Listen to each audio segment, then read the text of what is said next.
Existen secretos que destruyen familias enteras y mi marido guardaba el peor de ellos en la cajuela del coche. Hola, mis queridos. Mi nombre es Elena, tengo 75 años y hoy voy a contarles la historia más dolorosa de mi vida.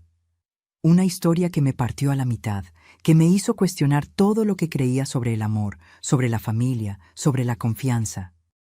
Pero también voy a contarles cómo me levanté de ese suelo, cómo encontré fuerzas donde ya no existían y cómo transformé la mayor traición en mi mayor victoria. Antes de comenzar, quisiera pedirles un favorcito.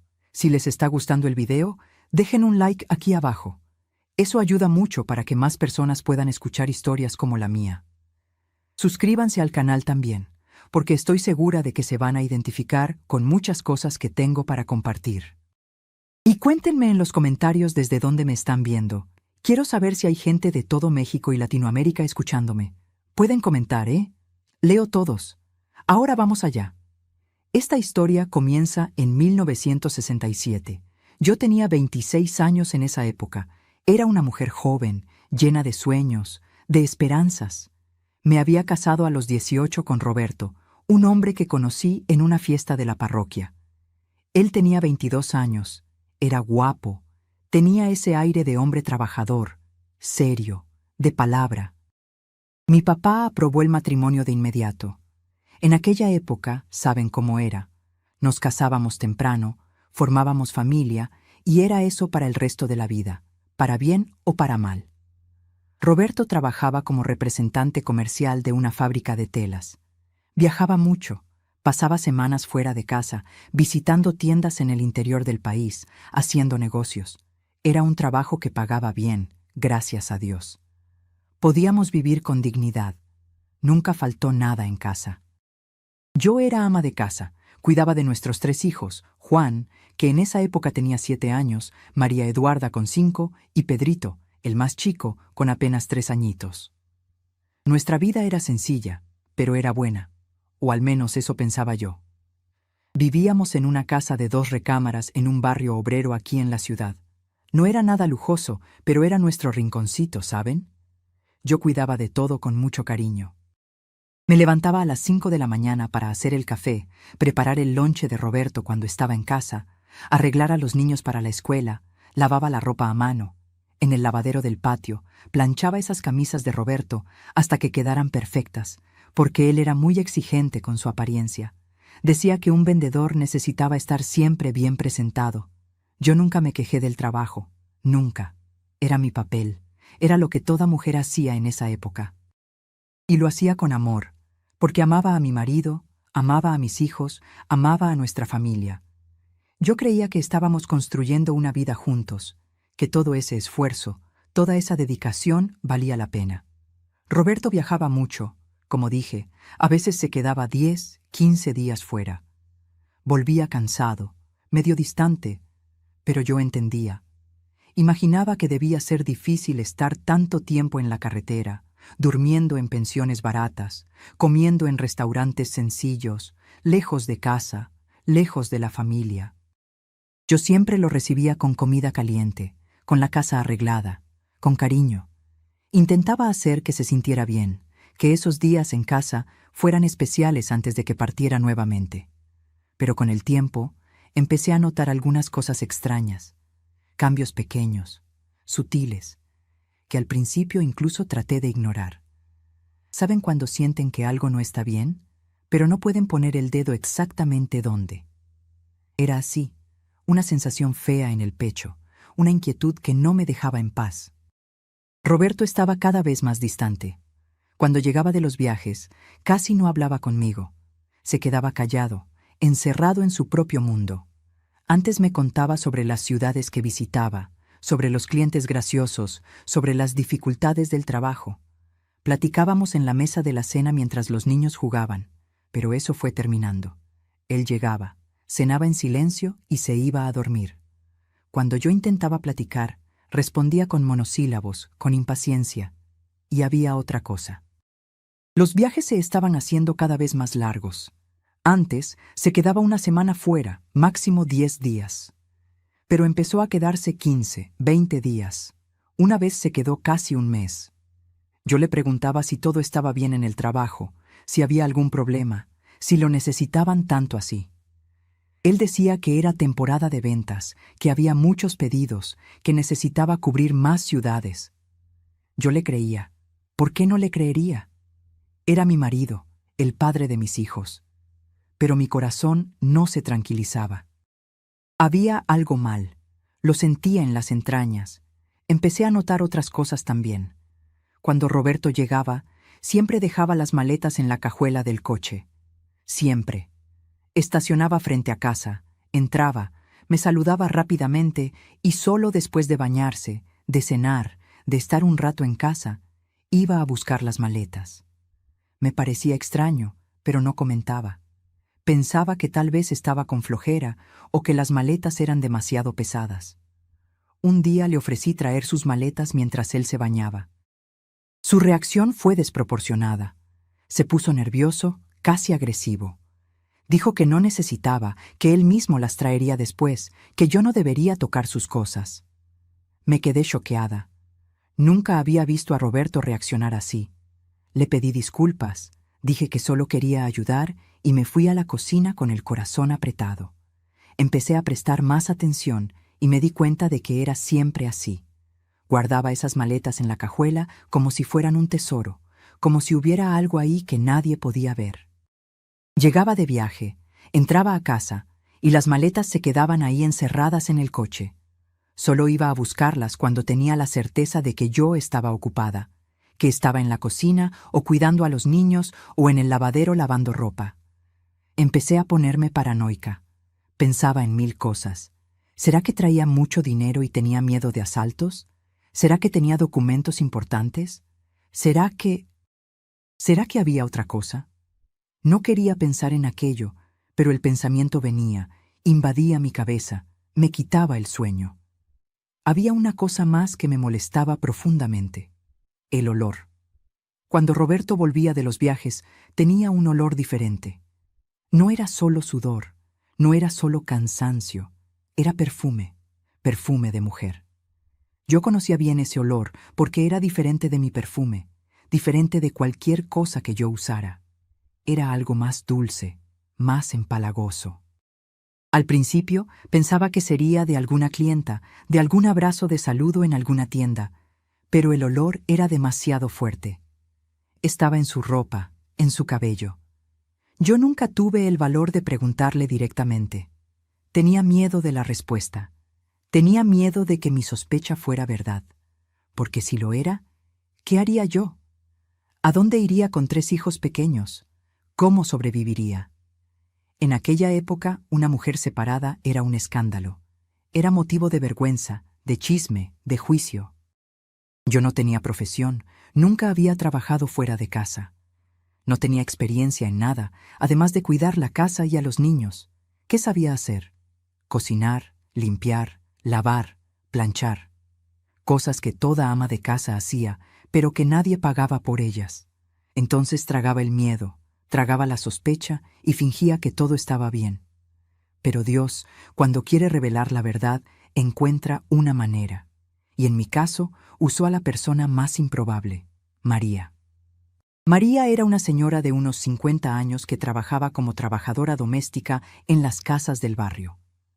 Era una mujer humilde, sencilla, de pocas palabras, pero de corazón enorme. Trabajaba en la casa de doña Lourdes, mi vecina, todos los miércoles, y también hacía limpieza en otras casas de la calle. Yo la conocía de vista, la saludaba cuando nos veíamos en la banqueta, pero no teníamos una amistad cercana. Ella era discreta, hacía su trabajo y se iba. Pero María era observadora. Veía cosas, prestaba atención, y por lo visto había notado algo que yo aún no había visto. Era un martes por la tarde. Lo recuerdo como si fuera ayer. Era marzo de 1968. Yo estaba en casa preparando la comida.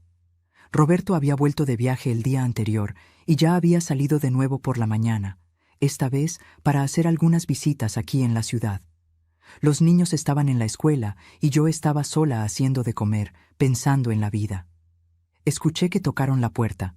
Abrí y era María. Acababa de salir de la casa de doña Lourdes y tenía una expresión extraña en el rostro. Parecía nerviosa, aprensiva, como si estuviera cargando un peso muy grande. «Doña Elena», dijo bajito. «¿Tiene un minutito? Necesito hablar con usted». Me sorprendí, pero abrí la puerta y le pedí que entrara. La llevé hasta la cocina, le ofrecí un café, pero rechazó. Se quedó ahí de pie, retorciendo las manos con ese aire de quien tiene algo difícil que decir. «¿Qué pasó, María? ¿Ocurrió algo?», pregunté, sintiendo el corazón acelerarse. Había algo en su forma de ser que me dejó alerta, ansiosa. Ella respiró hondo, miró a los lados como si quisiera tener la certeza de que nadie más estaba escuchando, y entonces habló con la voz temblorosa. «Doña Elena, no sé si debo decir esto. Pasé días pensando, pidiéndole a Dios que me orientara, porque no es de mi incumbencia, lo sé. Pero también sé que si fuera conmigo, me gustaría que alguien me contara. Y usted siempre fue buena conmigo, siempre me trató con respeto, con dignidad, así que no puedo quedarme callada». Sentí que las piernas me flaqueaban. Sabía que lo que vendría a continuación no sería nada bueno. «Hable, María, puede hablar», dije, tratando de mantener la voz firme. Ella me miró a los ojos y vi lástima ahí, lástima y tristeza. «Doña Elena, ¿usted sabe de la ropa en la cajuela del coche de su marido?». Me congelé completamente. Sus palabras hicieron eco en mi cabeza como un trueno. «¿Ropa? ¿Qué ropa? ¿Cómo sabía ella de ropa en la cajuela?». «¿Cómo así, María?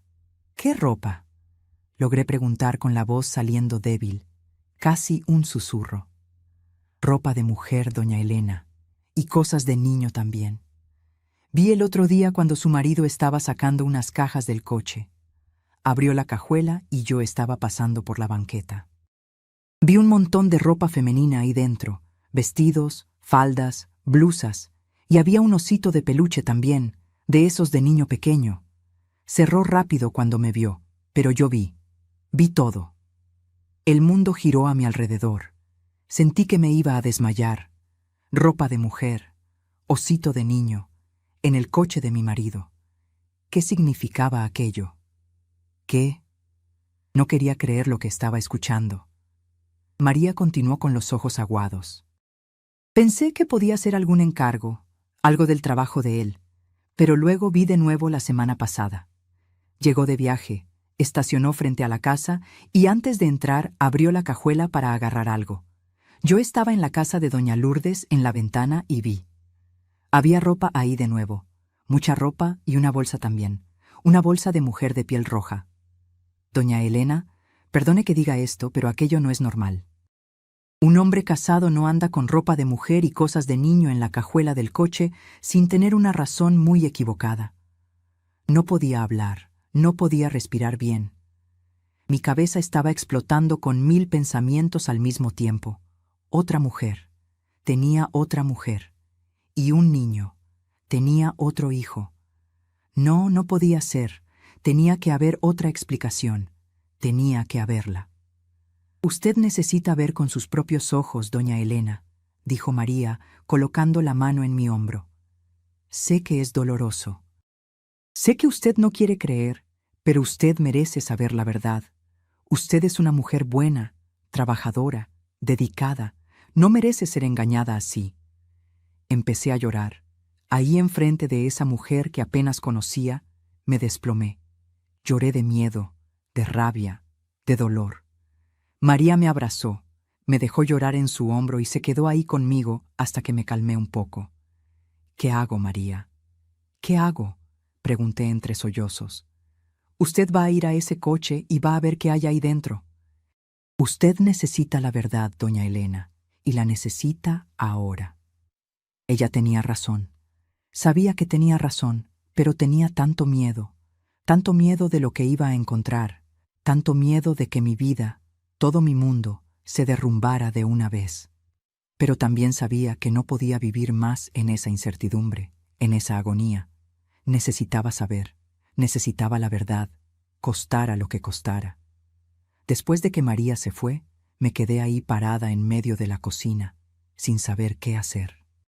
Los frijoles estaban hirviendo en la estufa, pero ya ni me importaba. Mi cabeza estaba en otro lugar, girando, girando, sin parar. Ropa de mujer, osito de niño, en el coche de mi marido. Las palabras de María resonaban en mi mente como un disco rayado, repitiendo, repitiendo, sin piedad. Necesitaba ver. ¿Pero cómo? Roberto se había llevado el coche. Él solo volvería al final de la tarde, después de las visitas que tenía que hacer en la ciudad. Tendría que esperar y fingir que todo estaba normal. Fingir que no sabía nada. Fingir que mi mundo no se estaba derrumbando. Apagué la estufa. Ya no podía cocinar más. No podía hacer nada más. Me senté en la silla de la cocina y me quedé ahí mirando la nada, tratando de procesar todo aquello.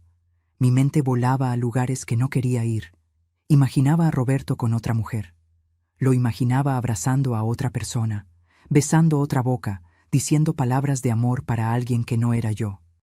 Imaginaba a un niño llamándolo papá, otro niño, otro hijo. No, estaba pensando tonterías. Tenía que haber otra explicación. Tal vez eran regalos. Tal vez estaba comprando cosas para alguien de su familia, para alguna sobrina, para alguna prima. Tal vez era mercancía del trabajo, muestras de tela que necesitaba mostrar a los clientes. Sí, tenía que ser eso, tenía que serlo. Pero en el fondo, bien en el fondo, yo sabía. Sabía que no era nada de eso. Sabía que María tenía razón. Porque todas esas cosas extrañas que había notado en los últimos meses, todos esos cambios en el comportamiento de Roberto, todo tenía sentido ahora. El nerviosismo con la cajuela, los viajes cada vez más largos, el distanciamiento, el perfume de mujer en su ropa, todo encajaba en un rompecabezas horrible que no quería armar, pero que ya estaba casi completo frente a mí. Las horas pasaron lento, muy lento. Fui por los niños a la escuela, les di de comer, puse a Pedrito a dormir la siesta, todo en automático, como un robot. María Eduarda me preguntó si estaba bien, porque estaba demasiado callada. Le dije que tenía dolor de cabeza, que pronto se pasaría. Me abrazó con esos bracitos pequeños y dijo que me amaba. Lloré escondida en el baño. Roberto llegó alrededor de las 6 de la tarde. Escuché el ruido del coche estacionándose frente a casa y mi corazón se disparó. Era ahora. Tendría que hacer algo, ¿pero qué? ¿Confrontarlo directamente? ¿Pedirle que me mostrara la cajuela? Iba a parecer extraño, iba a desconfiar, iba a inventar alguna excusa. Entonces tuve una idea. Iba a esperar a que se durmiera y entonces iba a salir e iba a abrir esa cajuela. Tenía una copia de la llave del coche guardada en un cajón de la cocina para emergencias. Nunca había necesitado usarla, pero ahora sería mi salvación o mi perdición. Roberto entró a casa con esa cara cansada de siempre. Me saludó con un beso rápido en la frente. Preguntó cómo había estado el día, pero sin esperar una respuesta de verdad. Fue directo a bañarse. Los niños corrieron a abrazarlo, felices de tener al papá en casa. Él les sonrió, pero la sonrisa no llegaba a los ojos, ya nunca llegaba más. Cenamos en silencio. Había hecho arroz, frijoles y un bistec encebollado, su comida favorita, pero yo no podía comer nada. El estómago estaba revuelto, embolsado de nerviosismo y miedo. Roberto comió en silencio mirando el plato. Yo lo miraba y pensaba, ¿quién eres tú? ¿Quién es este hombre sentado frente a mí? ¿Realmente te conozco? Después de la cena, ayudó a Juan con la tarea, cosa que no hacía desde hacía meses. Me sorprendí. ¿Será que estaba tratando de compensar algo? ¿Será que se estaba sintiendo culpable? Observaba cada movimiento suyo, cada palabra, cada gesto, buscando señales, buscando respuestas. Los niños se durmieron temprano, gracias a Dios. Necesitaba que se durmieran, porque lo que iba a hacer no podía tener testigos. No podía haber nadie viendo a la mamá desesperada revisando el coche del papá en medio de la noche. Roberto se fue a la recámara alrededor de las 10. Dijo que estaba exhausto, que había sido un día pesado. Le dije que me iba a quedar un rato más en la sala, arreglando unas cosas. Ni siquiera cuestionó, se acostó y en 15 minutos ya estaba roncando. El hombre dormía como una piedra, siempre durmió así. Ni una bomba lo despertaba. Esperé media hora más, solo para estar segura. Me quedé sentada en el sillón de la sala, en la oscuridad, escuchando el reloj de pared hacer tic-tac, tic-tac. Cada segundo era una eternidad. Mi corazón latía tan fuerte que pensaba que iba a salir por la boca. Mis manos sudaban frío. Estaba temblando entera. Finalmente me levanté. Fui hasta la cocina. Abrí el cajón donde guardaba la llave de repuesto del coche. Estaba ahí en medio de otros objetos, esperándome. Agarré la llave, la puse en el bolsillo del vestido y fui hasta la puerta del frente. Abrí despacio, con cuidado de no hacer ruido. La calle estaba desierta, silenciosa. Solo se escuchaban los grillos cantando y un perro ladrando a lo lejos. El coche estaba estacionado justo frente al portón. Un Ford Galaxy azul, año 66. El orgullo de Roberto. Cuidaba ese coche como si fuera un hijo. Lo lavaba todos los fines de semana, lo enceraba, revisaba el aceite, las llantas. Amaba ese coche más de lo que me amaba a mí, pensaba yo a veces. Caminé hasta el coche con las piernas temblorosas. Puse la llave en la cerradura de la cajuela y giré. El clic del seguro abriéndose sonó demasiado fuerte en la noche silenciosa. Miré hacia la casa con miedo de que Roberto se hubiera despertado, pero todo seguía quieto, oscuro. Levanté la tapa de la cajuela despacio. Había un poste de luz ahí cerca que iluminaba débilmente el interior, y entonces vi. María tenía razón. Había ropa ahí, mucha ropa. Del lado izquierdo, apiladas con cuidado, había piezas femeninas. Un vestido de bolitas azul y blanco, del tipo que estaba de moda en esa época. Una falda negra de tablones, 2 blusas de manga corta, una amarilla y una rosa. Un cardigan de lana blanca, medias pantalón todavía en el empaque y un par de zapatos de tacón bajo color café, talla 5. Yo calzaba 7. Del lado derecho había cosas de niño. Un mameluco azul de bebé con patitos bordados, 2 camisetitas pequeñas blancas, un pañal de tela doblado y ahí en la esquina ese osito de peluche café que María había mencionado, con una corbatita roja en el cuello y ojitos de vidrio que brillaban en la luz débil. Agarré el osito con las manos temblorosas. Era nuevo, limpiecito, oliendo a tienda. Una etiqueta todavía estaba pegada en su orejita. Sentí que el estómago se me revolvía. Aquello era un regalo. Un regalo para un niño. ¿Para el hijo de quién? De Roberto. Volví a poner el osito con cuidado, como si fuera a romperse. Mis manos siguieron buscando. Había una bolsa de papel ahí en el fondo debajo de la ropa. La jalé y la abrí. Adentro había más cosas. Un frasco de perfume francés de esos caros, con el nombre Chanel No. 5 escrito en la etiqueta dorada. Yo nunca había tenido un perfume así en la vida. Un labial rojo vivo, marca Helena Rubinstein. Una cajita de polvo compacto, un frasco pequeño de esmalte de uñas color de rosa y había una bolsa de mano de piel legítima, roja con broche dorado, exactamente como María había descrito. Agarré la bolsa, era pesada. Tenía cosas adentro. Abrí el broche con los dedos, temblando tanto que casi no podía. Dentro de la bolsa había una cartera femenina de piel café. Abrí la cartera y ahí estaba. La primera foto era de una mujer joven, bonita, de cabello negro y liso hasta los hombros, sonriendo a la cámara. Usaba un vestido floreado y estaba sentada en una banca de plaza. Detrás de ella se veían árboles y un parquecito infantil. La foto había sido tomada recientemente. Podía verlo por la calidad, por el papel fotográfico nuevecito. Pero no era solo eso. Había otra foto. En esta, la misma mujer estaba cargando a un bebé pequeño, de meses. El bebé usaba ese mismo mameluco azul con patitos que estaba en la cajuela. La mujer sonreía, mirando a la cámara, con el bebé acurrucado en sus brazos. Y detrás de ellos, de pie, con la mano en el hombro de la mujer, estaba él. Roberto, mi marido, el padre de mis hijos. Sonriendo, sonriendo de esa manera que ya no sonreía en casa, sonriendo como si fuera el hombre más feliz del mundo, sonriendo al lado de esa mujer y ese bebé. No podía respirar. Literalmente no podía jalar aire.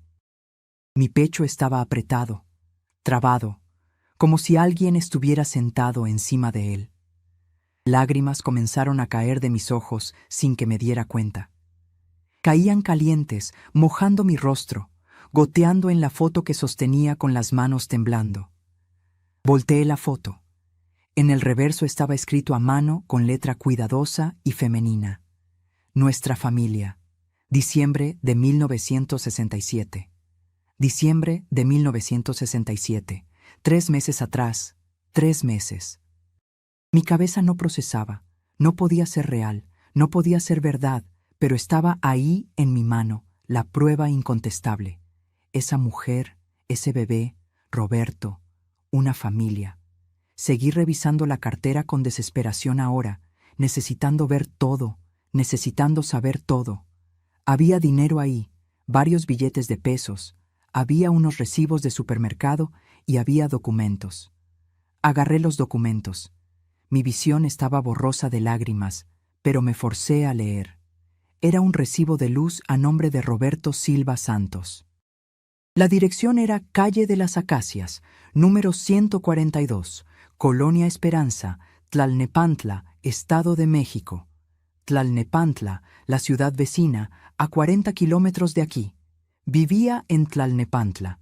Tenía una casa en Tlalnepantla, a 40 kilómetros de nuestra casa, a 40 kilómetros de mí y de nuestros niños. Había otro documento, un acta de nacimiento doblada en 4 partes. La abrí con las manos temblando incontrolablemente. Leí cada palabra, cada letra, aunque mi cerebro gritara para que parara, para que no continuara, para que no supiera más nada. Nombre del bebé: Carlos Roberto Santos. Fecha de nacimiento: 15 de agosto de 1967, 7 meses atrás. Nombre del padre: Roberto Silva Santos. Nombre de la madre: Vera Lucía Cardoso Santos. Santos. Ella tenía su apellido. Ella se había casado con él. Busqué más. Necesitaba haber más algo, y había. En el fondo de la bolsa, dentro de un sobre blanco, había otro documento, un certificado de matrimonio. Lo abrí con tanta fuerza que casi rompo el papel. Roberto Silva Santos y Vera Lucía Cardoso, casados el 12 de enero de 1964. 4 años atrás. Se había casado con ella hace 4 años, mientras estaba casado conmigo, mientras vivía conmigo, mientras dormía en mi cama todas las noches que estaba en casa. Bigamia. Mi marido había cometido bigamia. Tenía 2 esposas, 2 familias, 2 hogares, uno en cada ciudad. Y yo, idiota, ingenua, dedicada, nunca había desconfiado, nunca había imaginado. Pensaba que estaba trabajando, pensaba que estaba viajando por su trabajo, pensaba que estaba siendo un buen proveedor, un buen padre, un buen marido. Todo mentira, todo era mentira. Me apoyé en el coche porque mis piernas ya no me sostenían. Caí de rodillas ahí mismo en la calle, sosteniendo esos papeles, esas fotos, esa prueba maldita de la traición. Lloré. Lloré como nunca había llorado en la vida. Lloré de dolor, de rabia, de humillación. Lloré por mí, por mis niños, por toda la vida que pensaba que tenía y que nunca existió de verdad. ¿Cuánto tiempo lo había planeado? ¿Cuánto tiempo había vivido esa mentira? ¿Cómo podía?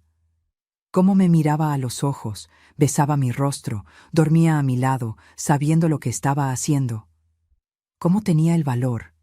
Y esa mujer, Vera Lucía, ¿será que sabía de mí? ¿Será que sabía que él tenía otra esposa, otros hijos? ¿O será que ella también estaba siendo engañada?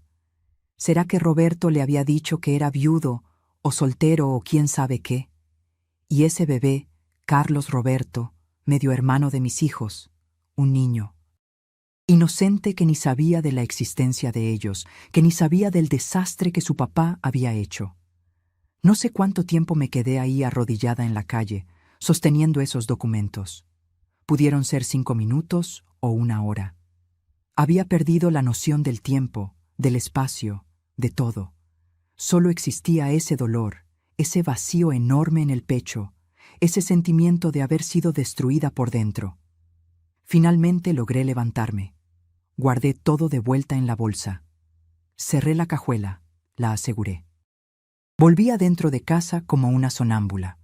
Fui hasta la recámara donde Roberto dormía profundamente, sin culpa ninguna, sin peso en la conciencia.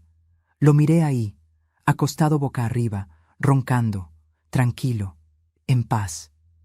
Quise gritar, quise despertarlo a gritos, aventarle esos documentos en la cara, exigir explicaciones, exigir que me dijera por qué había hecho aquello conmigo, por qué había destruido todo.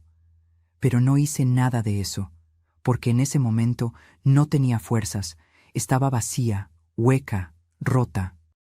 Fui a la sala, me senté en el sillón y me quedé ahí en la oscuridad, sola, en silencio, sosteniendo esa bolsa roja en el regazo, como si fuera una bomba a punto de explotar. Y lo era. Era una bomba que ya había explotado y destruido todo a mi alrededor. Ahora solo era juntar los pedazos, si es que era posible juntarlos. Pensé en despertar a los niños y huir de ahí, tomar a mis hijos e irme, desaparecer, nunca más ver a ese hombre frente a mí. Pero ¿a dónde iría? No tenía dinero. No tenía familia cercana que pudiera albergarnos con 3 niños. Mis padres habían muerto años atrás. Estaba sola en el mundo, además de mis hijos y de ese marido mentiroso. Pensé en matarme. Juro que lo pensé. Pensé en acabar con todo de una vez, porque el dolor era demasiado grande, demasiado pesado para cargar. Pero entonces miré hacia el pasillo, hacia la recámara donde mis 3 bebés dormían inocentes, sin saber nada, sin saber que su mundo estaba a punto de derrumbarse. Y supe que no podía hacer aquello. No podía abandonarlos. Me necesitaban. Yo era todo lo que tenían de verdad. Entonces me quedé ahí sentada esperando que amaneciera, esperando que llegara el valor, esperando que las palabras correctas vinieran a mi boca para confrontar a ese hombre que ya no conocía más, que tal vez nunca había conocido de verdad. Porque una cosa sabía, no iba a fingir que no sabía nada. No iba a seguir viviendo esa mentira. Iba a tener que enfrentar, iba a tener que pelear, iba a tener que luchar por mi derecho, por el derecho de mis hijos, por la verdad. No tenía idea de lo que vendría por delante. No tenía idea de cómo aquello iba a terminar. Pero sabía que a partir de ese momento nada sería como antes. Mi vida había terminado y recomenzado ahí en esa noche horrible de marzo de 1968. La noche en que descubrí que había sido traicionada de la peor forma posible. La noche en que descubrí que mi matrimonio era una farsa, mi familia era una mentira y el hombre que amaba nunca había existido. El sol salió ese miércoles como si nada hubiera pasado. Los pájaros cantaban afuera. El lechero pasó dejando las botellas en el portón. La vida seguía normal para todo el mundo, menos para mí. Para mí, el mundo se había acabado. No había dormido nada, ni un minuto. Pasé la noche entera ahí en el sillón, sosteniendo esa bolsa roja, mirando la pared, viendo mi vida entera deshacerse frente a mí. Cada recuerdo, cada momento feliz que pensaba que había vivido con Roberto, todo estaba contaminado ahora. Todo era mentira. Nuestro matrimonio era mentira. Nuestro amor era mentira. Había vivido 8 años al lado de un extraño. Cuando empezó a aclarar, me levanté. Me lavé la cara en el fregadero de la cocina con agua fría, tratando de ocultar los ojos hinchados de tanto llorar. Me miré en el espejito pequeño que había colgado ahí y no reconocía a la mujer que me miraba de vuelta. Había envejecido 10 años en una noche. Mi rostro estaba pálido, mis ojos rojos y hundidos, mis labios agrietados. Parecía un fantasma. Empecé a hacer café. Necesitaba mantener las apariencias, al menos hasta que los niños despertaran. No podía dejar que se dieran cuenta de que algo estaba mal. Ellos no merecían aquello. No merecían ver a la mamá destruida, al papá desenmascarado, a la familia despedazada. Al menos no todavía. Puse el agua a hervir, agarré el colador de tela, medí el café en polvo. Todo mecánico, automático. Mis manos hacían los movimientos, pero mi cabeza estaba lejos, muy lejos. Pensaba en qué iba a decirle a Roberto. Pensaba en cómo iba a empezar esa conversación. Pensaba en cómo iba a enfrentar al hombre que me había traicionado de la forma más cruel posible. Escuché pasos en el pasillo. Era él. Roberto despertando, viniendo a la cocina, esperando encontrar el café listo, la mesa puesta, la esposa sonriente de siempre. Pero hoy sería diferente, muy diferente. Entró a la cocina bostezando, con la camisa de la pijama medio abierta, el cabello revuelto de sueño. Me saludó con un gruñido. Fue directo a la mesa y se sentó, esperando que le sirviera el café como siempre hacía, como había hecho por 8 años. Pero yo no me moví. Me quedé ahí de espaldas a la estufa, mirándolo, solo mirándolo. Él se dio cuenta de que algo estaba mal. Levantó los ojos hacia mí con esa expresión de irritación que tenía cuando las cosas no eran como él quería. ¿Dónde está el café?, preguntó impaciente. Necesito hablar contigo, dije. Mi voz salió más firme de lo que esperaba, más fría también. Él suspiró, se pasó la mano por el rostro, miró el reloj en la pared. Ahorita no, Elena. Tengo que salir temprano hoy. Hablamos después. Ahorita, repetí, y esta vez había una dureza en mi voz que no sabía que era capaz de tener. Va a ser ahorita. Me miró con más atención, frunciendo el ceño, dándose cuenta de que había algo muy mal pasando. ¿Qué pasó? ¿Qué ocurrió?, preguntó, pero sin preocupación real. Era más irritación por tener su rutina interrumpida. Me volteé, agarré la bolsa roja que estaba encima de la barra de la cocina y la aventé encima de la mesa frente a él. La bolsa cayó con un golpe sordo y algunos objetos de adentro se sacudieron. Roberto miró la bolsa, luego me miró a mí y en su rostro, en ese momento exacto, vi todo. Vi el reconocimiento, vi el pánico, vi la culpa. Vi que sabía que había sido descubierto. El silencio en la cocina era pesado, sofocante. Yo esperaba que dijera algo, que inventara alguna excusa, que tratara de negar, pero no dijo nada. Solo se quedó mirando esa bolsa como si fuera una serpiente venenosa.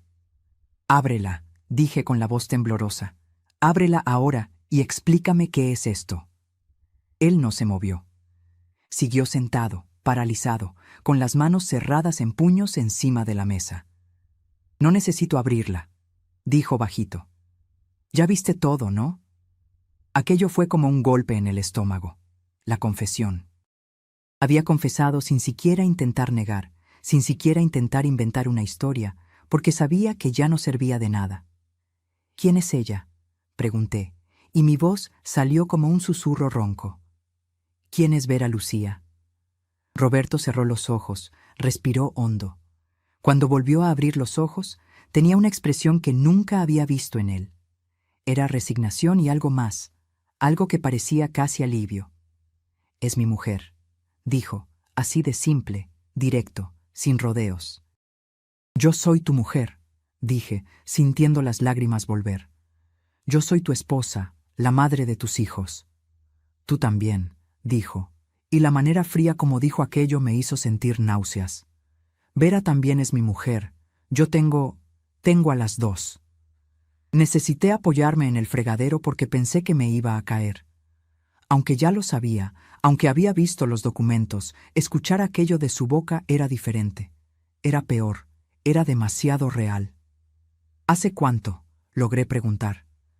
4 años, respondió, mirando hacia abajo. La conocí en un viaje de trabajo a Tlalnepantla. Nos involucramos. Yo me enamoré. Me enamoré. Había dicho que se enamoró de otra, mientras estaba casado conmigo, mientras yo cuidaba de su casa, de sus hijos, de su vida. ¿Y el bebé? Pregunté ahogándome en las palabras. Carlos tiene 7 meses. Es mi hijo. Mi hijo. Como si fuera la cosa más natural del mundo. Como si no fuera una traición, una mentira, un crimen. ¿Te casaste con ella? Dije. No era pregunta, era constatación. ¿Cometiste bigamia? ¿Tienes 2 familias? Lo sé, dijo, y por primera vez pareció un poco perturbado. Sé que está mal, sé que fue una locura, pero pasó. Y ahora es así. ¿Cómo pudiste? Exploté, finalmente dejando salir la rabia. ¿Cómo puedes vivir así? ¿Mintiendo a todo el mundo, durmiendo con las 2, teniendo hijo con las 2? ¿Cómo te ves en el espejo y no sientes asco de ti mismo? Tú no entiendes, dijo, levantando la voz también por primera vez. Tú no entiendes nada. Yo necesitaba más, necesitaba algo diferente. Tú eres una buena mujer, Helena, una buena madre. Pero tú no eres suficiente. No soy suficiente. Esas palabras cortaron mi corazón como un cuchillo. No soy suficiente. Después de todo lo que había hecho, de todo lo que había sacrificado, de todos los años dedicados a él, yo no era suficiente. ¿Qué tiene ella que yo no tengo? Pregunté, odiando la desesperación en mi propia voz, pero necesitando saber. Ella es diferente, dijo, y había algo en sus ojos cuando hablaba de ella, algo que ya no tenía cuando me miraba a mí. Ella es vibrante, se ríe de mis bromas, me hace sentir joven. Con ella soy otra persona, una persona mejor. ¿Y conmigo qué eres? Grité. Conmigo eres un mentiroso, un traidor, un cobarde. Los niños. Dios mío, los niños iban a despertar con el ruido. Necesitaba controlarme, necesitaba bajar la voz. Pero era tan difícil, tan imposible contener todo ese dolor, toda esa rabia. ¿Y ahora qué? Pregunté más calmada, pero con la voz llena de veneno. ¿Qué vas a hacer ahora que te descubrí? ¿Vas a pedir perdón? ¿Vas a terminar con ella? ¿Vas a escoger a tu verdadera familia? Roberto se quedó en silencio por un largo momento, un silencio que duró una eternidad. Y entonces dijo la cosa que menos esperaba escuchar. Voy a escoger a ella. El piso se abrió debajo de mis pies. ¿Iba a escoger a ella? No, no. Aquello no podía estar pasando. ¿Qué? Susurré. Voy a quedarme con Vera, dijo. Y ahora miraba directo a mis ojos, sin desviar. Voy a vivir en Tlalnepantla, definitivamente con ella y con Carlos. Ya lo venía pensando desde hace tiempo. Que lo descubrieras ahora hasta facilita las cosas. Facilita las cosas, como si estuviera hablando de cambiar de empleo, de cambiar de coche, no de abandonar a la esposa y 3 hijos. No puedes hacer esto, dije, sintiendo el pánico tomar control. Roberto, no puedes abandonar a los niños, son tus hijos, te necesitan.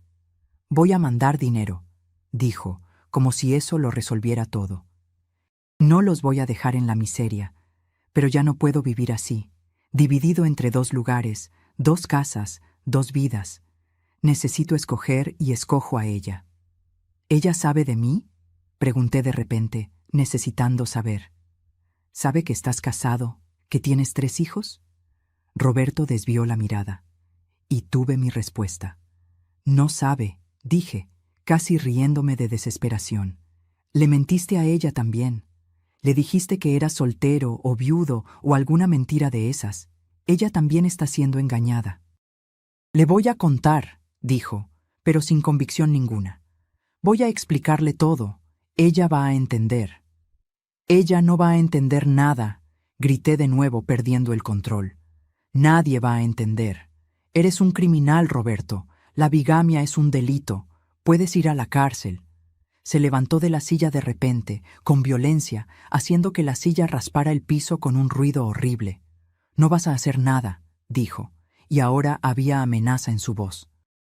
No vas a ir a la policía, no vas a hacer un escándalo, no vas a contarle a nadie, porque si lo haces, no mando ni un centavo. Van a pasar hambre tú y esos niños. Tú no tienes profesión, no tienes cómo mantenerte, me necesitas. Así que te vas a quedar calladita y vas a aceptar la situación como está. Miré a ese hombre y ya no reconocí nada de él. Ningún rasgo del muchacho que había conocido en la parroquia hace 10 años. Ningún vestigio del hombre que había amado, que había admirado, que había respetado. Ahí frente a mí estaba un extraño cruel, egoísta, sin corazón. Te odio, dije con cada fibra de mi ser. Te odio tanto que duele. Lo vas a superar, dijo, frío como el hielo. Todo el mundo supera, la vida continúa. Salió de la cocina y fue a la recámara. Escuché los sonidos de él cambiándose, poniéndose la ropa, arreglando las cosas. Los niños empezaron a despertar. Escuché la voz de Juan llamando de la recámara, preguntando si ya era hora de ir a la escuela. Necesitaba ir allá. Necesitaba cuidarlos. Necesitaba fingir que todo estaba normal, pero no podía moverme. Estaba clavada en el piso de esa cocina, mirando esa bolsa roja maldita encima de la mesa. Roberto volvió ya vestido, con una maleta pequeña en la mano. Una maleta que no lo había visto agarrar. La había dejado lista. Ya sabía que se iba a ir, ya había decidido todo. «Voy a venir por el resto de mis cosas otro día», dijo, parándose en la puerta de la cocina. «Cuando estés más calmada, y voy a mandar dinero a fin de mes.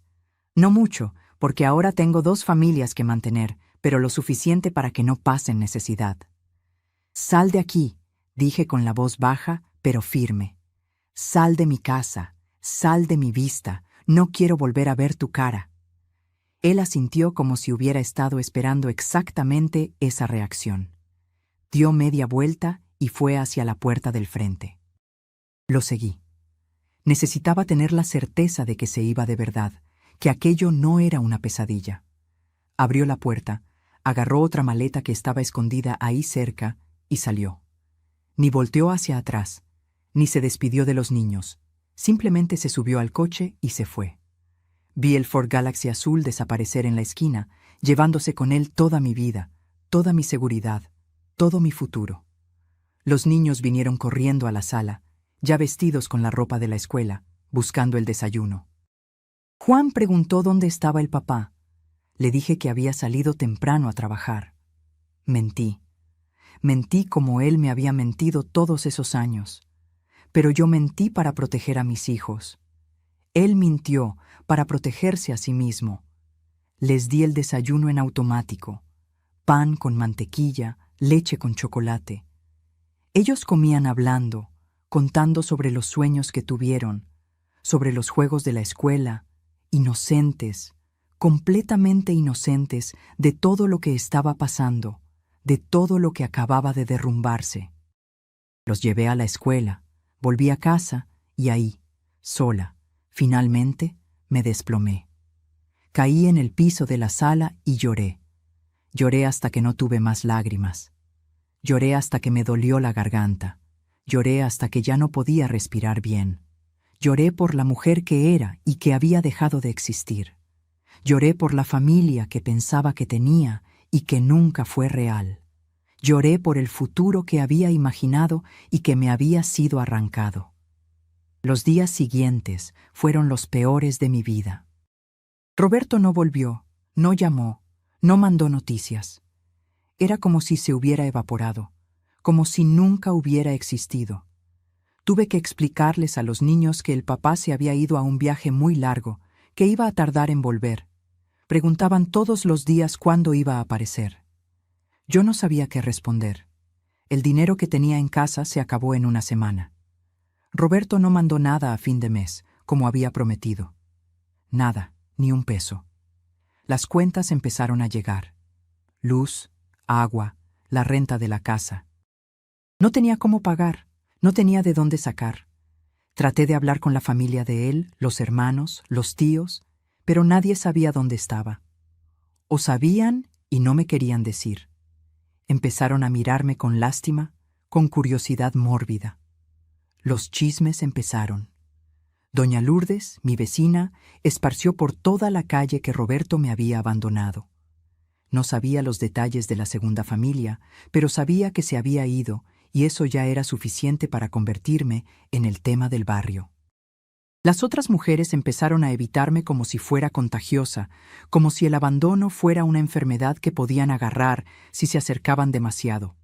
En la panadería, en el mercado, en la misa, sentía las miradas, los cuchicheos. «Pobrecita de Elena», decían. «El marido se escapó con otra. Debe haber hecho algo mal. Mujer abandonada es porque no supo retener al hombre». La humillación era insoportable. Peor que el dolor, peor que la falta de dinero, era el juicio, el desprecio, la condena de una sociedad que culpaba siempre a la mujer, nunca al hombre que había traicionado, mentido, abandonado, siempre a la mujer que no había sido suficiente, que no había sabido mantener al marido en casa. Ya no salía de casa, excepto para lo esencial, llevar y traer a los niños de la escuela, comprar lo mínimo de comida que el dinero que tenía guardado en casa permitía. Solo eso. El resto del tiempo me quedaba encerrada, con las cortinas cerradas, tratando de volverme invisible. Un mes después del abandono, recibí una carta. Era de él. Finalmente. La abrí con las manos temblando, con el corazón acelerado, con una esperanza idiota de que tal vez se estaba arrepintiendo, tal vez estaba volviendo. Pero no. La carta tenía 3 líneas. Elena, adjunto 50 pesos. Es lo que puedo mandar este mes. Cuida bien a los niños. Roberto. 50 pesos. Era la mitad de lo que gastábamos por mes. No alcanzaba ni para pagar la renta. Estaba sola, completamente sola, sin marido, sin dinero, sin esperanza, con 3 niños que criar, que alimentar, que vestir, y sin la menor idea de cómo iba a hacer eso.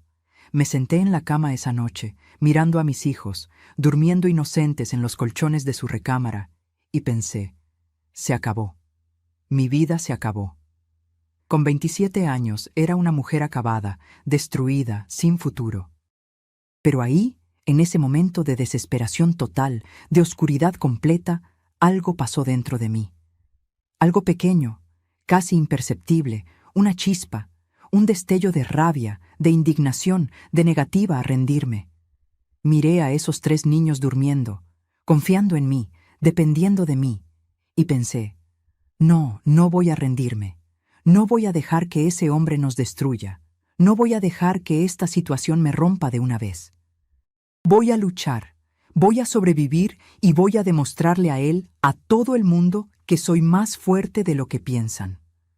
No sabía cómo, no sabía por dónde empezar, pero sabía que no me iba a quedar ahí parada, esperando que la vida me tragara. Iba a reaccionar, iba a levantarme, iba a encontrar una manera, y fue lo que hice. Al día siguiente, cuando salió el sol, ya estaba de pie. No había dormido bien de nuevo, pero esta vez no era solo de desesperación, era de determinación también. Había tomado una decisión durante la madrugada, mientras miraba el techo de la recámara y escuchaba la respiración de mis hijos. No me iba a quedar esperando que Roberto mandara migajas todos los meses. No iba a quedarme dependiendo de un hombre que me había traicionado, me había abandonado, me había humillado. Iba a encontrar una manera de ganar mi propio dinero. Me iba a arreglar sola. ¿Pero cómo? Esa era la pregunta que martillaba en mi cabeza. No tenía profesión, nunca había trabajado fuera de casa. Me había casado a los 18 años y había ido directo de la casa de mi papá a la casa de mi marido. No tenía experiencia en nada, además de cuidar la casa y a los niños. ¿Qué sabía hacer? Cocinar, limpiar, lavar, planchar. Cosas que toda ama de casa hacía, pero que nadie pagaba por ellas. Me quedé pensando en eso mientras preparaba el desayuno para los niños. Le daba vueltas en la cabeza a alguna habilidad que pudiera tener, algo que me pudiera generar algo de dinero. Y entonces me acordé. Costura. Yo sabía coser. Mi mamá me había enseñado cuando era niña. Ella era costurera, hacía ropa por encargo para las mujeres del barrio donde vivíamos. Yo pasaba horas a su lado observando, aprendiendo, ayudando. Ella decía que toda mujer necesitaba saber coser, que era una habilidad útil para la vida. Y yo había aprendido bien. Cosía la ropa de los niños, hacía los remiendos, ajustaba las piezas cuando era necesario. No era ninguna experta, pero me las arreglaba. Y tenía la máquina, la vieja máquina de coser Singer de mi mamá que me había dado cuando me casé. Estaba guardada en una esquina de la recámara, cubierta con una tela medio olvidada. Hacía años que no la usaba para nada serio, solo para pequeñas reparaciones. Pero funcionaba. Era antigua, pesada, de esas de pedal, pero funcionaba bien. ¿Será que podría? ¿Será que la gente me contrataría para coser? ¿Será que podría ganar dinero suficiente para mantener a 3 niños? Solo había una forma de averiguarlo: intentando. Después de dejar a los niños en la escuela, volví a casa corriendo. Fui directo a la recámara. Quité la tela de la máquina Singer, la limpié toda, le puse aceite en los lugares correctos, la probé. El pedal estaba un poco duro, pero nada que no se pudiera usar. Agarré unos retazos de tela que tenía guardados, hice unas costuras de prueba. Mis manos estaban temblando al principio, oxidadas, pero poco a poco fui agarrando el ritmo de nuevo. La aguja subía y bajaba, la tela se deslizaba y sentía algo que no sentía desde hacía mucho tiempo: esperanza. Pasé el resto de la mañana organizando. Separé las telas que tenía en casa, conté los carretes de hilo, revisé las agujas, las tijeras, los botones. No tenía mucho, pero era un comienzo. Necesitaba clientes ahora. Necesitaba que la gente supiera que estaba ofreciendo servicios de costura. Pensé en hacer unos papelitos para distribuir en el barrio, pero no tenía dinero ni para comprar papel. Entonces lo hice a la manera antigua, de boca en boca. Salí de casa esa tarde, por primera vez en semanas, y fui a tocar la puerta de las vecinas. Fue difícil, muy difícil, porque sabía que se habían enterado del escándalo. Sabían que Roberto me había abandonado, y sentía la vergüenza quemando en mi rostro cada vez que tocaba un timbre. Pero me tragué el orgullo por el bien de mis hijos. Me lo tragué. La primera casa fue la de doña Lourdes, mi vecina. Abrió la puerta con ese aire de curiosidad mal disimulada, casi feliz de tener chisme nuevo. «Hola, doña Lourdes», dije, forzando una sonrisa. «Vine a avisar que estoy haciendo costuras aquí en casa ahora. Si usted necesita algún ajuste de ropa, alguna reparación, puede buscarme. Hago dobladillos, pongo botones, ajusto mangas, esas cosas. El precio es bueno». Me miró de arriba a abajo, con ese airecito de quien estaba evaluando, juzgando. Después sonrió, pero la sonrisa no llegó a los ojos. «Ah, sí, qué bueno, hija. Cuando necesite, te busco». Pero yo sabía que no me iba a buscar. Lo sabía por su manera, por el tono de voz. Pero estaba bien. Había otras casas, otras personas. Pasé la tarde entera yendo de puerta en puerta por toda la calle. Algunas mujeres fueron amables. Dijeron que iban a pensar, que tal vez tenían algo. Otras fueron frías, casi ni me miraron a la cara, dieron excusas. Yo entendía. Una mujer abandonada era un tabú en esa época. Las otras mujeres tenían miedo. Pensaban que podía dar mala suerte o que yo podría tratar de robarles los maridos, como si yo quisiera hombre para algo después de todo lo que había pasado. Volví a casa desanimada, con el corazón apretado. Nadie me había dado ningún trabajo concreto, solo promesas vagas. Y yo necesitaba dinero ahora, no promesas. Estaba sentada en la sala, mirando la máquina de coser y pensando en qué hacer, cuando escuché que tocaron la puerta. Era fin de tarde, ya casi hora de ir por los niños. Fui a abrir sin mucha expectativa. Era María, la trabajadora doméstica, la mujer que me había contado sobre la ropa en la cajuela y había cambiado mi vida para siempre. «Doña Elena», dijo con ese airecito tímido suyo. «Supe que usted está haciendo costura». «Estoy intentando», respondí sin mucha esperanza. «¿Por qué? ¿Será que usted puede hacerme un vestido para usar en la fiesta de boda de mi sobrina el mes que viene? Tengo la tela, ya la compré en el mercado. Solo necesito a alguien que lo haga. Pago lo que usted cobre». Miré a esa mujer sencilla, humilde, que trabajaba duro todos los días limpiando las casas de otros, y tuve ganas de llorar. Ella me estaba dando la primera oportunidad, el primer trabajo de verdad. Y más que eso, me estaba dando dignidad. Me estaba tratando como profesional, no como objeto de lástima. Lo hago, María, dije con la voz entrecortada, con mucho gusto. Entró, sacó de la bolsa una tela linda, azul marino, con florecitas blancas pequeñitas. Me mostró un recorte de revista con el modelo que quería. Era un vestido sencillo, pero bonito, con cuello redondo y mangas cortas, cinturón marcando la cintura. «Puedo hacerlo», dije, ya visualizando el trabajo. «¿Cuándo lo necesita?» «Tengo un mes», dijo, «pero puede hacerlo con calma». «¿Y cuánto va a costar?» No tenía idea de cuánto cobrar. No tenía experiencia ninguna con precios. Pensé rápido. Calculé el tiempo que iba a llevar, el trabajo involucrado. 20 pesos, dije medio insegura. Sus ojos brillaron. «Está barato. La costurera allá del centro cobra el doble de eso. Mire, le pago 30 para que sea justo». «No necesita, María», dije conmovida. «20 está bien». «Yo insisto», dijo. «Usted tiene 3 niños que criar sola, necesita más que yo». Y entonces hizo algo que nunca voy a olvidar.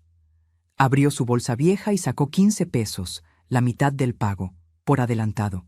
«Tome aquí, para que usted compre hilo, esas cosas. Lo demás se lo pago cuando recoja el vestido listo».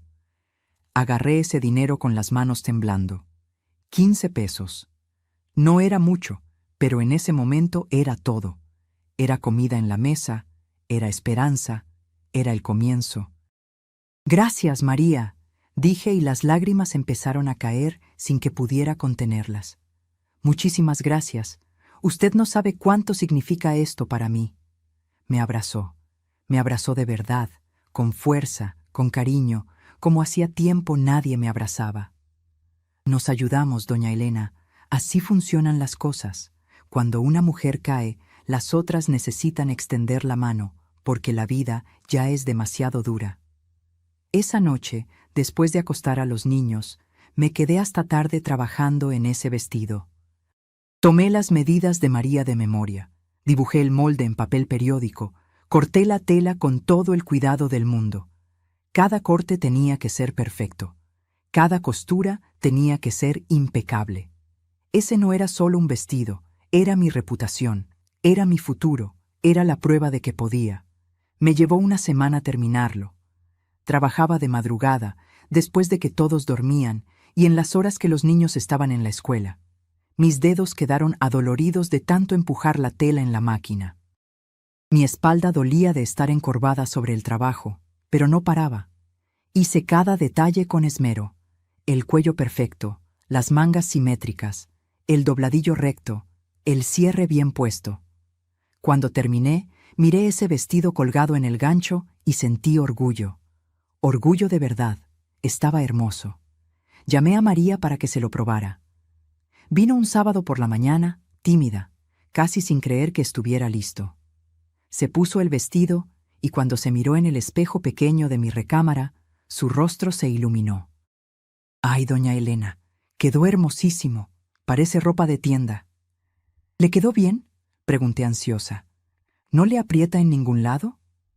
«Está perfecto», dijo, girando frente al espejo. «Mejor de lo que imaginé. Usted tiene don para esto». Pagó los 15 pesos restantes, me abrazó de nuevo y se fue, feliz de la vida, con el vestido doblado en la bolsa. Y entonces empezó. María usó el vestido en la boda, y todas sus amigas preguntaron quién lo había hecho. Ella dio mi nombre. La semana siguiente aparecieron 2 mujeres en mi puerta. Una quería que le hiciera una falda. Otra quería que le ajustara un vestido que había comprado demasiado grande. Trabajos pequeños, pagos pequeños, pero era dinero, era sustento. El boca en boca funcionó despacio, pero funcionó. Las mujeres del barrio empezaron a buscarme. Dobladillo aquí, reparación allá, botón que poner. Nada muy elaborado al principio, pero yo aceptaba todo. Todo. No tenía el lujo de escoger. Con el dinero que iba entrando, compraba hilo, agujas, más tela, reinvertía todo en el trabajo. Los niños preguntaban por qué la máquina de coser estaba siempre funcionando, por qué me quedaba despierta hasta tarde. Les decía que era un hobby, que estaba haciendo unas cositas. No quería que supieran de nuestra situación de verdad. No quería que sintieran el peso de la pobreza, del abandono. Roberto mandó dinero 2 veces más. 50 pesos de nuevo, una miseria. Después dejó de mandar. Simplemente dejó de mandar. Desaparición completa. Pero yo no me quedé esperando. Estaba demasiado ocupada, trabajando, construyendo algo con mis propias manos. Los meses fueron pasando. El trabajo fue aumentando. De pequeñas reparaciones empecé a hacer piezas completas, blusas, faldas, vestidos sencillos. Mi fama de costurera buena y barata se esparció más allá del barrio. Venían mujeres de otros lugares recomendadas por mis clientas. Trabajaba como condenada. Me levantaba a las 5 de la mañana, preparaba a los niños para la escuela, después me sentaba en la máquina hasta el mediodía. Paraba para hacer de comer, cuidaba de la casa rápidamente, iba por los niños, les daba atención, hacía la cena, los acostaba. Y entonces, de las 9 de la noche hasta la 1, 2 de la madrugada, volvía a la máquina. Todos los días. Todos los días. Era cansado. Lo era. Mi cuerpo dolía entero. Mis ojos ardían de tanto forzar la vista. Mis manos vivían con los dedos lastimados de aguja, pero no me quejaba porque era mío. Era mi trabajo, mi dinero, mi dignidad. Nadie podía quitarme eso.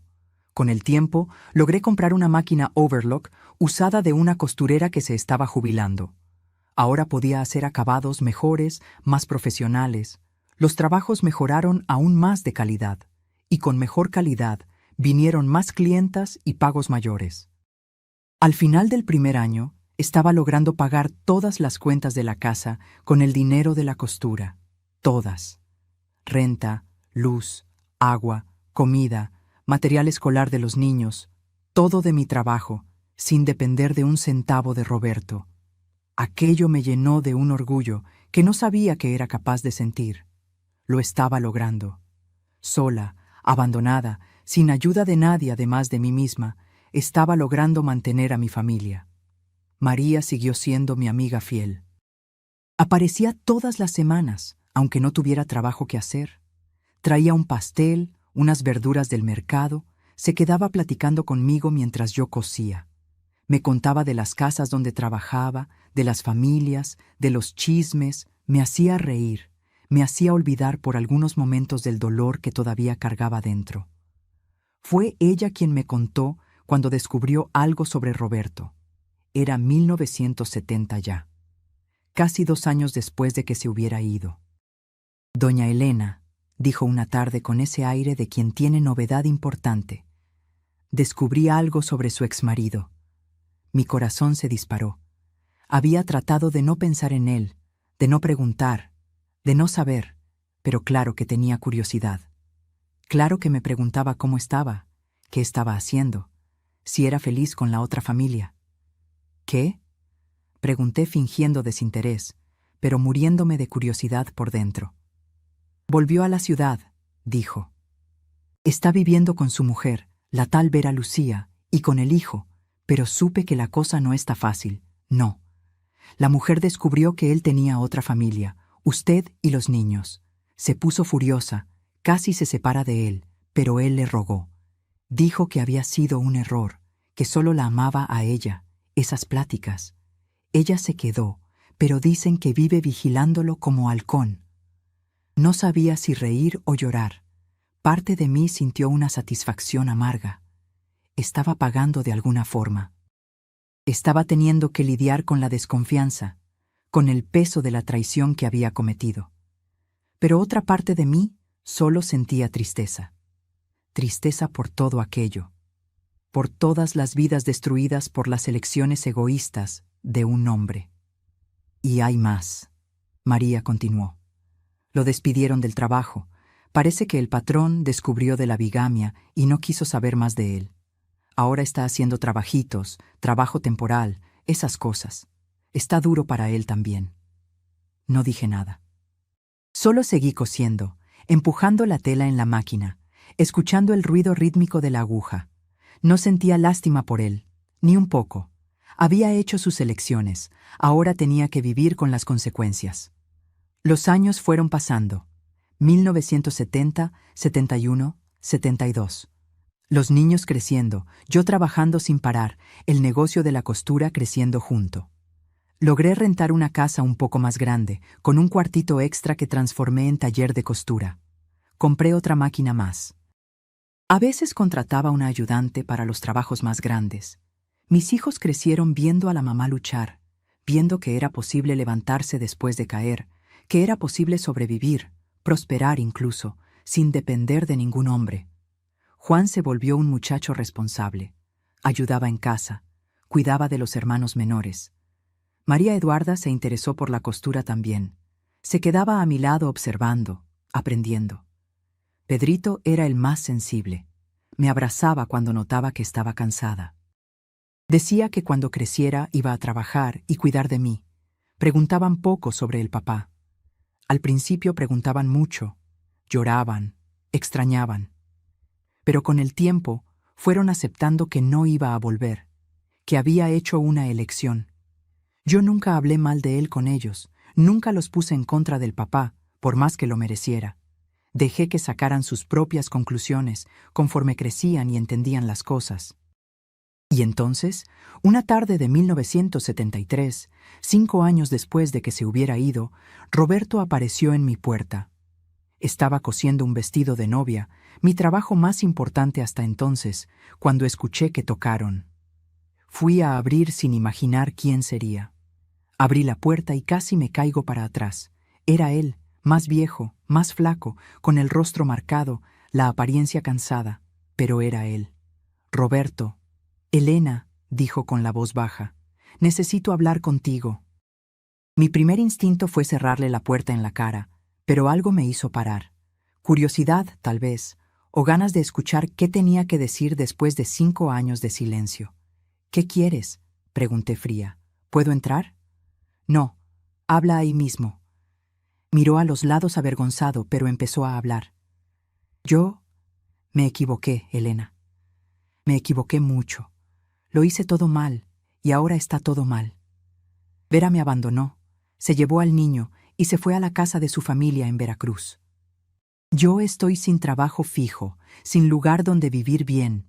Estoy necesitando ayuda. Miré a ese hombre que había sido mi marido, que me había traicionado, me había abandonado, me había dejado en la miseria con 3 niños, y no sentí nada. Ni rabia, ni lástima. Nada. ¿Y vienes aquí a pedirme ayuda a mí?, pregunté casi riéndome de incredulidad. Sé que no tengo derecho, dijo, y había lágrimas en sus ojos ahora. Sé que fui un monstruo contigo, pero ya no tengo a nadie. Mi familia no quiere saber nada de mí. Vera me odia. Estoy solo en el mundo. Bienvenido al club, dije, sin una gota de compasión. Yo me quedé sola en el mundo también cuando me abandonaste, ¿recuerdas? Con 3 niños pequeños, sin dinero, sin profesión. Pero yo no vine a pedirte ayuda. Me arreglé sola, trabajé, luché, construí una vida. Lo sé, susurró. Y te admiro por eso. Siempre te admiré. Eres fuerte, Elena. Siempre fuiste más fuerte que yo. Vete de aquí, Roberto, dije cansada. Ve a buscar la solución de tus problemas a otro lado. Aquí no la vas a encontrar. Solo quería al menos ver a los niños. Son mis hijos. ¿Ahora son?, pregunté con veneno en la voz. 5 años después, ¿ahora te acuerdas de que tienes hijos? No, Roberto, perdiste ese derecho. Los abandonaste. No mandaste dinero, no preguntaste si estaban vivos o muertos. No apareciste ni una vez. Ahora no vengas aquí a querer ser papá. Es demasiado tarde. Cerré la puerta en su cara, la aseguré, apoyé la espalda en la puerta y respiré hondo. Mi corazón estaba acelerado, pero no de dolor, de alivio. alivio de finalmente haber tenido la oportunidad de decir todo aquello que necesitaba decir, de haberlo mirado y no haber sentido más nada. Tocó algunas veces más, pidió otra oportunidad, rogó, pero no abrí. Me quedé ahí callada hasta que se fue. Ese día me di cuenta de que había superado de verdad, que ese hombre ya no tenía poder ninguno sobre mí, que me había convertido en alguien mucho más grande, mucho más fuerte de lo que él jamás sería. Miré por la ventana hacia mi cuartito de costura, hacia las máquinas funcionando, hacia los vestidos colgados esperando ser entregados, y sonreí. Había vencido. Contra todas las probabilidades, contra todos los obstáculos, había vencido. Después de ese día en que cerré la puerta en la cara de Roberto, algo cambió dentro de mí.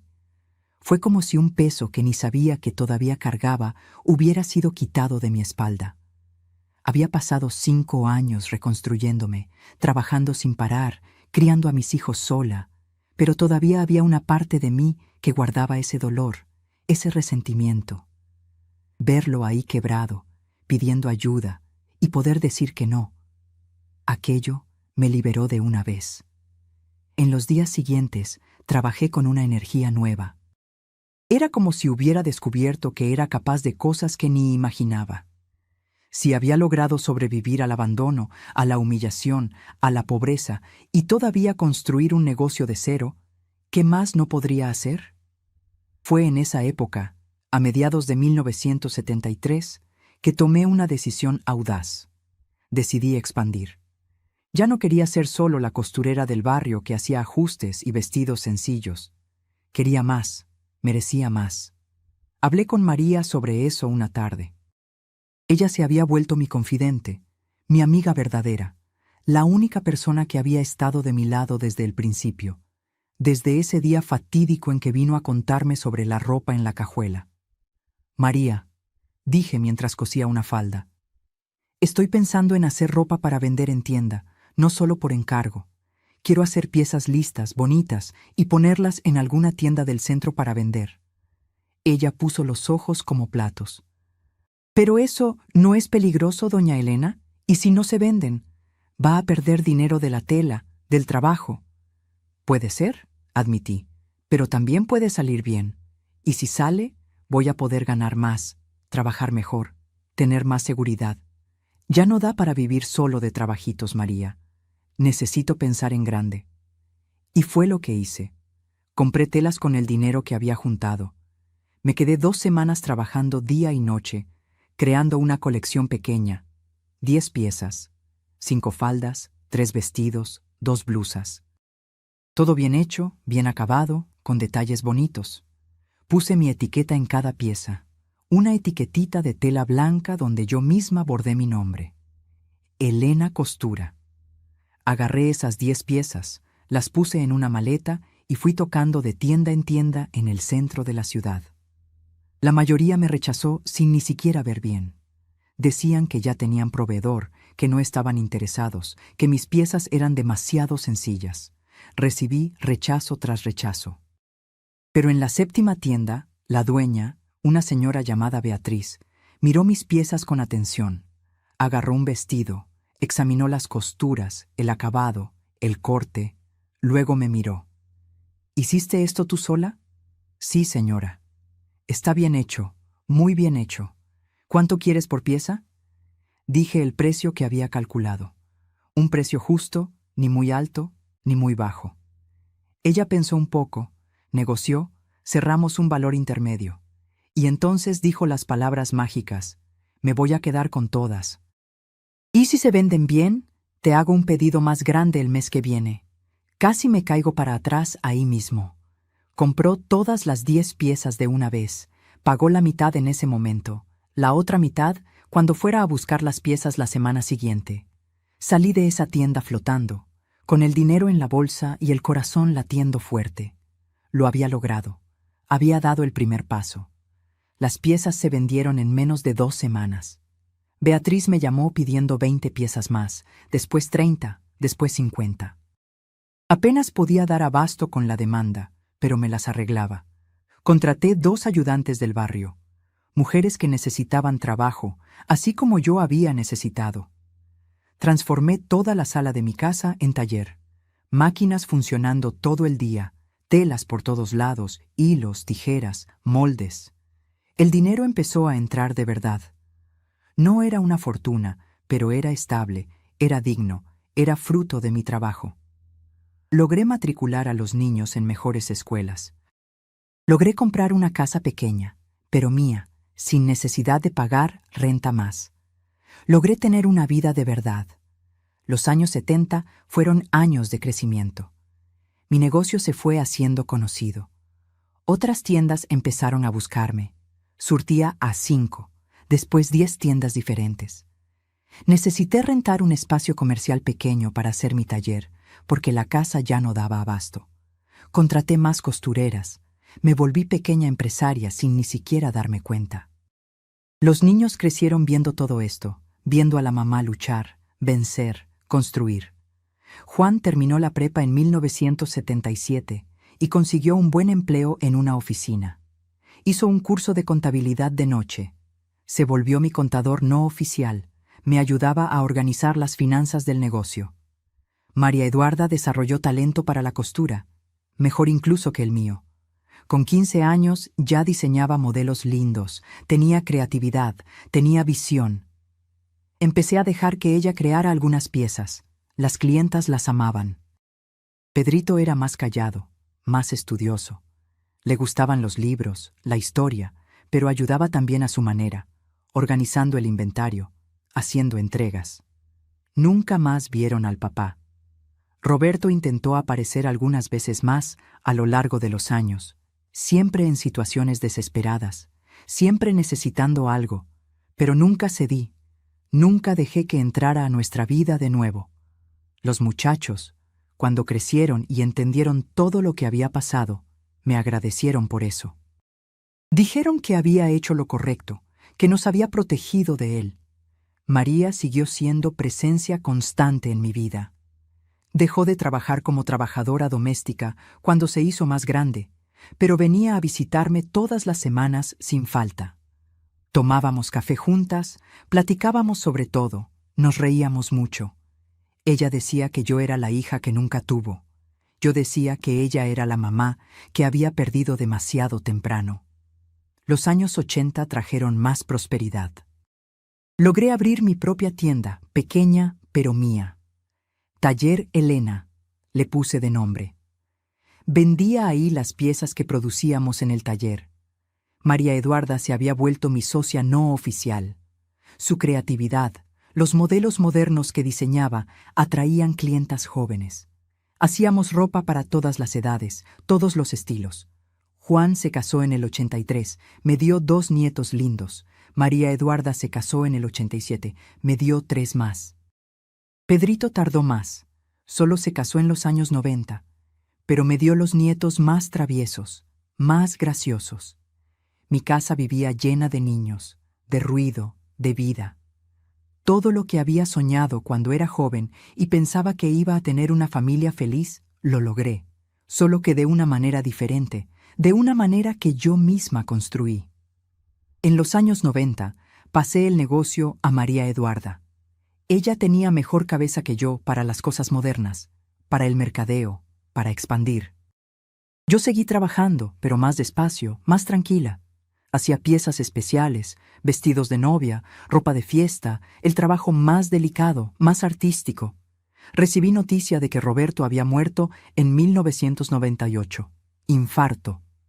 Murió solo en un cuartito rentado, sin familia cerca. Los hermanos de él me avisaron medio apenados, preguntando si quería ir al velorio. No fui.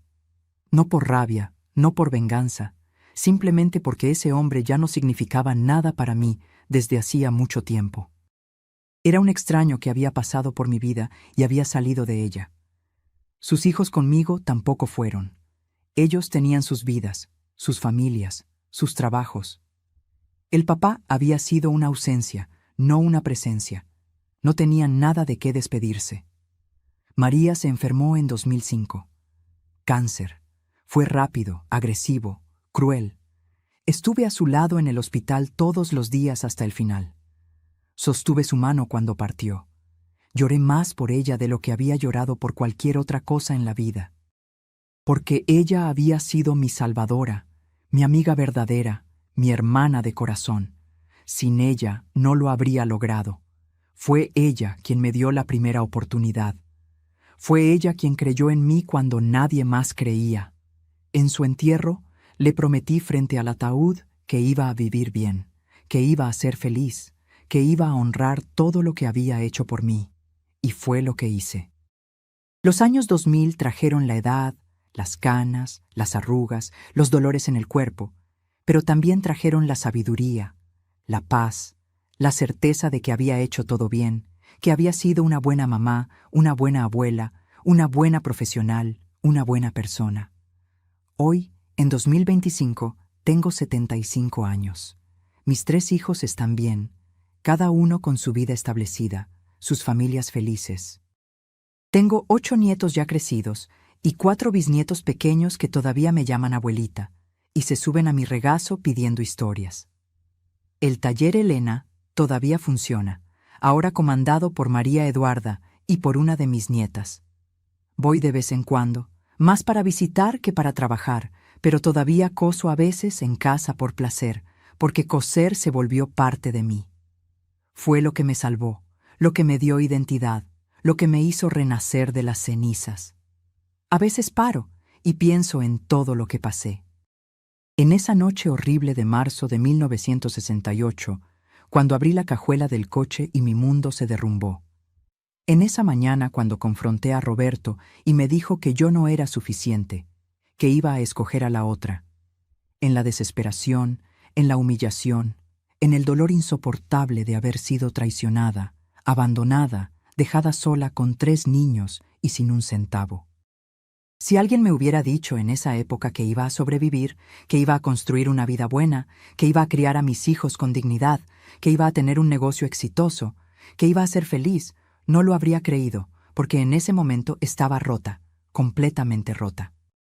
Pero me levanté porque no tenía otra opción, porque tenía 3 bocas que alimentar que dependían de mí, porque tenía dentro de mí una fuerza que no sabía que existía, una fuerza que toda mujer tiene, pero que a veces solo descubre cuando está con el agua al cuello, cuando ya no tiene a nadie más para socorrer, cuando es ella o nada.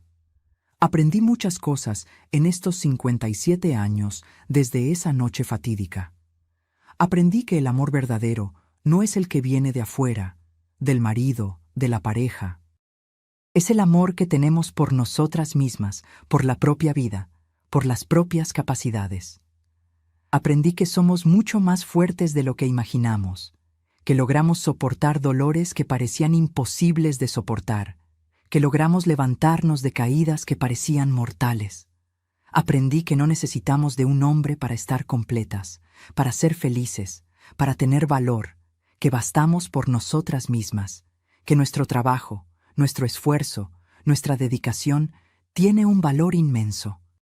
Aprendí que la amistad verdadera, como la que tuve con María, vale más que 1000 romances, que la solidaridad entre mujeres es lo que nos salva cuando todo parece perdido. Aprendí que los hijos lo ven todo, que aprenden más de lo que hacemos que de lo que decimos, que criarlos viendo a la mamá luchar, viendo a la mamá no rendirse, viendo a la mamá vencer, es la mejor educación que les pude haber dado. Mis hijos son adultos éticos, trabajadores, dedicados a sus familias. Y sé que es porque vieron el ejemplo, porque vieron que es posible. Aprendí que perdonar no significa aceptar de vuelta, que podemos perdonar a alguien que nos lastimó sin tener que volver a abrir la puerta para esa persona, que el perdón es para liberarnos nosotras mismas, no para darle una segunda oportunidad a quien no la merece. Perdoné a Roberto hace muchos años. Ya no guardo rabia ni rencor, pero eso no significa que olvidé. No significa que mereció volver a formar parte de mi vida. Y aprendí sobre todo que la vida continúa, que aunque parezca que terminó, que no hay más salida, que no hay más esperanza, la vida continúa y podemos escoger continuar con ella. Podemos escoger luchar, reconstruir, recomenzar. No es fácil. Nunca dije que fuera fácil. Pero es posible. Siempre es posible. Hoy miro hacia atrás y veo mi trayectoria con orgullo, con mucho orgullo. De esa muchacha de 26 años, destruida, humillada, sin piso, surgió una mujer fuerte, independiente, victoriosa, una mujer que construyó un negocio de cero, que crió a 3 hijos ejemplares sola, que se volvió ejemplo para otras mujeres del barrio que venían a buscarme cuando estaban en situaciones difíciles, pidiendo consejo, pidiendo fuerza. Me volví la mujer que necesitaba haber sido en esa época y ayudé a otras mujeres a volverse también, porque es eso lo que hacemos. Caemos, nos levantamos y entonces extendemos la mano para la siguiente que está cayendo. Así es como la humanidad debería funcionar. Así es como el mundo se vuelve un poco mejor. Si me están escuchando ahora y están pasando por algo difícil, por alguna traición, por algún abandono, por algún dolor que parece no tener fin, quiero decirles algo. Lo van a lograr. Puede no parecer ahora, puede parecer imposible, pero lo van a lograr porque son más fuertes de lo que imaginan. Porque dentro de ustedes hay una guerrera esperando salir, porque la vida, aunque lastima, también cura. Solo necesita darle tiempo, darle trabajo, darle fe. No se rindan. Nunca se rindan, porque lo mejor de su vida todavía está por venir. Lo sé porque lo viví. Lo sé porque soy la prueba viviente de que es posible renacer de las cenizas, de que es posible transformar el mayor dolor en la mayor victoria, de que es posible ser feliz incluso después de tener el corazón partido en 1000 pedazos. Hoy me siento en el portal de mi casa, que compré con mi dinero, que conquisté con mi trabajo, y veo a mis bisnietos jugando en el jardín. Veo a mis hijos y nietos reunidos todos los domingos para almorzar conmigo. Veo el fruto de todo lo que construí. Y siento gratitud. Gratitud por haber sobrevivido. Gratitud por haber luchado. Gratitud por estar aquí viva, entera, feliz. La trabajadora doméstica me llamó a un lado ese día de 1968 y cambió mi vida para siempre. El descubrimiento fue horrible, doloroso, devastador, pero también fue liberador, porque me mostró quién realmente era. Me mostró de lo que era capaz, me mostró que no necesitaba de nadie además de mí misma para ser feliz, para vencer, para construir una vida linda. Y la construí sola, con mis propias manos, con mi propio sudor, con mis propias lágrimas transformadas en fuerza. Construí una vida que vale la pena, una vida de la cual me enorgullezco, una vida que es mía. Y si esta vieja de 75 años lo logró, ustedes también pueden. Crean en ustedes. Levanten la cabeza, sequen las lágrimas y vayan a la lucha, porque merecen ser felices, merecen tener una vida buena y tienen todo dentro de ustedes para lograrlo. Antes de terminar aquí, quiero pedirles algo. Si mi historia les tocó, si los inspiró de alguna forma, dejen un like aquí abajo.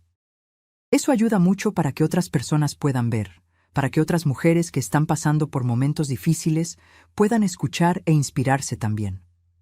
Suscríbanse al canal Diario de la Abuela, activen la campanita, porque todavía tengo muchas historias que contar, muchas lecciones que la vida me enseñó y que quiero compartir con ustedes. Y cuéntenme en los comentarios desde dónde me están viendo. Quiero saber que hay gente de todo México y Latinoamérica escuchándome. ¿Ya pasaron por alguna situación de superación, algún momento en que pensaron que no iban a lograr, pero lo lograron? Me encanta leer esas historias. Me encanta saber que no estoy sola en este camino de mujeres guerreras. Un beso en el corazón de cada uno de ustedes y recuerden, la tormenta siempre pasa y después de ella viene el sol. Un sol todavía más bonito, más fuerte, más brillante. Crean en eso. Yo soy la prueba viviente. Hasta la próxima, mis queridos. Y que Dios bendiga a cada uno de ustedes en su camino. Con amor, Helena.